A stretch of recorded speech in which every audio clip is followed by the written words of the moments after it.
በድር ተከታታይ ድራማ ላይ ነገራቶች በሶስት ጎራ ተከፋፍለው ይገኛሉ። ከወይዘሮ ሰመሃል ሞት በኋላ ወይዘሪት መርሲ የራሷን የሆነ የንብረት ክፍፍል ለማድረግ በቤት ውስጥ በቁራኛ እየተመለከተች ትገኛለች። በሌላ በኩል የወይዘሮ ደፍኒ የሟቿ የደፍኒ ልጅ ሲፈን በእናቷ ሞት ምክንያት በቀሏን ልታወጣ ዝግጅቷን ጨርሳ በቤት ውስጥ ትገኛለች። በሌላ በኩል ደግሞ የወይዘሮ ሰመሃል እህት የነበረችው ሞርዚና በቤት ውስጥ እናት ሆና ለመኖር ቀጥላለች። ውድና የተከበራችሁ የተራራው ሚዲያ አድማጭ ተከታታዮች እስከ መጨረሻ ድረስ አብራችሁ ይቆዩ። ለዚህ ዩቲዩብ ቻናል አዲስ የሆናችሁ ሰብስክራይብ ማድረጋችሁን እንዳትረሱ።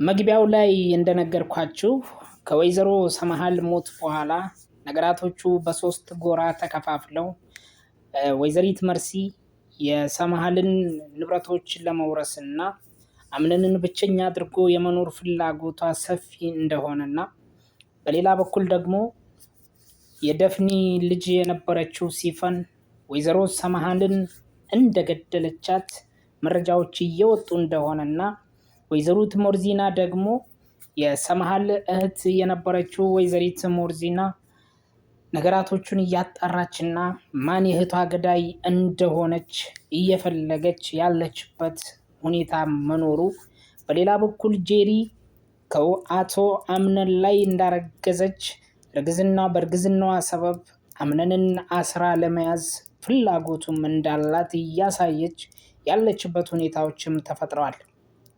በዛሬው ዕለት መርሲ ሲፈን ወይዘሮ ሰመሃልን እንደገደለቻት የቪዲዮ ሪከርደር ይዛ መታ ድምጽ ታሰማታለች። መርሲ የፈለገችው ሲፈን በዚህ የሪከርድ ቅጂ ሲፈንን አስፈራርታ ከጎኗ ለማድረግና ቤተሰቡን በአጠቃላይ ምስቅልቅሉን ለማውጣት ንብረቶቹን እንዳለ ለመዝረፍ ነበር ፍላጎቷ።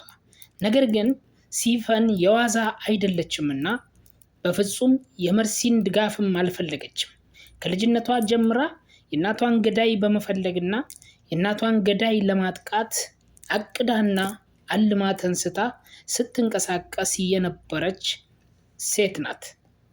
ሆኖም ግን በአሁኑ ሰዓት ወይዘሮ ሞርዚና የእህቷን ሞት ለማጣራት ጉድ እያለች ትገኛለች። አምነን ደግሞ በእናቱ ሞት ምክንያት በወይዘሪት ሰመሃል ሞት ምክንያት በጣም ተጨንቆ አሁን ድረስ ደስታውን ተነጥቆ ይገኛል። ነገር ግን ሌላ እህቱ ብቅ ብላለች። ዲና የምትባል ፍልቅልቅ ያለች የቤቱ ድምቀት የሆነች ወደ ቤቱ ተከስታለች። ብሌን አሁንም ድረስ ከአቶ አምነን ፍቅር እንዳላትና የአምነንን ደስታ ብቻ በመፈለግ ህይወቷን ለብቻዋ እየተጓዘችው ትገኛለች። ከሁሉም ውጥንቅጦች ውስጥ ራሷን አግልላ ለብቻዋ እየኖረች ያለች፣ ከእናቷም ጋር ምንም አይነት ግንኙነት ሳይኖራት ለብቻዋ በቤት ውስጥ እየተንከራተተች ያለች ብቸኛዋ ብሌን ብቻ ናት። ይሁንና ግን ጄሪ ከአቶ አምነን ባረገዘችው ልጅ አማካኝነት አቶ አምነንን አስራ ለማስቀመጥ በምትናገርበት ሰዓት ላይ አምነን ምንም አይነት ተቀባይነት እንደሌለው እየነገራትም ይገኛል። ነገር ግን ትንሽቷ የቤቱ አድማቂ ሆና የተገኘችው ዲና ብሌንንና አምነንን አንድ ለማድረግ እየጣረችም ትገኛለች። በሌላ በኩል ዲና ዛሬ በመምጣቷ ብቻ ወይዘሮ መርሲን እየተጫወተችባት ትገኛለች። ከወይዘሮ ሰመሃል ሞት በኋላ ቤቱ ምንም አይነት ተጨባጭ የሌለው እንደሆነና ነገራቶቹ ውስብስብ እንዳሉ ቀጥለዋል። ይሁንና ግን ሲፈን አሁንም ቢሆን እስካሁን ድረስ ከመርሲ ውጪ ወይዘሮ ሰመሃልን የገደላት ማን እንደሆነ ያወቀ ሰው የለም። ሲፈን ሌሎችንም ለመግደል እያሰበችና እያቀደች እንደሆነ በግልጽ ለመርሲ ተናግራለች። መርሲ ደግሞ እንዳውም ከዚህ በፊት ቤተሰቡን ለማጥቃት ቤተሰቡን ለመዝረፍ ቆርጣ የተነሳች ቢሆንም በሲፈን ድፍረትና በሲፈን ነገራቶች ራሷ ጭንቀት ውስጥ ገብታለች። በመጀመሪያ ሲፈንን አስፈራርታ ከራሷ ጎን ለማድረግ አስባ ቢሆንም እንደፈለገችው ሊሳካላት ግን አልቻለም። አሁንም መልሳ ከጄሪ ጋር መመሳጠሯንም ቀጥላለች። አምነን ምንም አይነት እርምጃ እየወሰደ አይደለም። አሁንም ድረስ በሐሳብ ሰመመን ውስጥ ሆኖ የእናቱን ትዝታዎች ወደኋላ እየተመለከተ በእናቱ ትዝታዎች ታጥሮ የእናቱ ሞት ምስቅልቅሉን አውጥቶት በብቸኝነቱ ህይወት ውስጥ እንደቀጠለ ነው።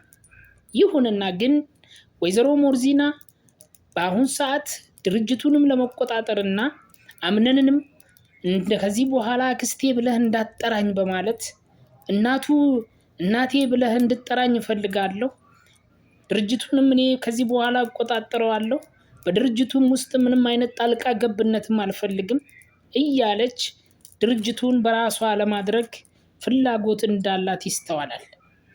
ይሁንና ግን አቶ አምነን ደግሞ ምንም አይነት ደስታ እንዳልፈጠረለትና ምንም እንዳልመሰለው የወይዘሮ ሞርዚና ነገር ምን እንደሆነ ምንም ሳይገባው በዝምታና በችልተኝነት ብቻ እያለፋትም ይገኛል። መርሲና ጄሪ ደግሞ ዛሬ በአጋጣሚ ሆኖ የወይዘሮ ሞርዚናን ክላስ በሚፈትሹበት ሰዓት ላይ ወይዘሮ ሞርዚና ክላስ ውስጥ ይዛቸዋለች። መርሲና ጄሪ ቁምሳጥን ውስጥ ገብተው እዛ ታፍነው ከመሞታቸው በፊት ወይዘሮ ሞርዚና ከአቶ አምነን ጋር ውይይት ፈጥራ እዛ ጋር ለረጅም ሰዓታቶች ተቀምጣለች። መርሲና ጄሪ ምን ሊሰሩ ነው ወይዘሮ ሞርዚና ቤት የገቡት? ምን አይነት ዘረፋ ሊያካሂዱ ነው? ምን አይነት ሚስጥር ሊወስዱ ነው የገቡት? ቀጣይ ክፍል በጣም አስደማሚ በመሆኑ ልብ አንጠልጣይ ሆኖ ቀጥሏል። ቀጣይ ወይዘሮ ሞርዚና የእህቷን ሞት አሟሟት በማን እንደተገደለች ሰው እንደገደላትና በራሷ እንደሞተች አጣርታ ትደርስበታለች ወይስ አትደርስበትም የሚለው አንጠልጣይ ሆኖ ቀጥሏል። መርሲና ሲፈን አንድ ላይ ይሆኑ ወይ እንዴ ብሎ በሶስት ጎን ተከፋፍሎ ያለው ባላንጣነት አሁንም እንደቀጠለ ነው። ጄሪና አምነንስ አንድ ሆነው አብረው ይቀጥሉ ይሆን ወይስ ጄሪ ከቤቱ ትባረር ይሆን የሚለው አንገብጋቢ ጉዳይ ሆኗል። በሌላ በኩል የሲፈን በቀል ማስተላለፍና ሁሉንም ሰዎች ለመግደል እቅድ እያወጣች መሆኗ አስፈሪና አስጨናቂ ሆኖ በዛሬው ዕለት ቀጥሏል። በቀጣይ ክፍል እስከምንገናኝ ውድና የተከበራችሁ የተራራው ሚዲያ አድማጭ ተከታታዮች ለዚህ ዩቲዩብ ቻናል አዲስ የሆናችሁ ሰብስክራይብ እያደረጋችሁ እስከ መጨረሻ አብራችሁኝ ስለቆያችሁ ከልብ እያመሰገንኩኝ ለዛሬው እዚህ ላይ ይጠናቀቃል።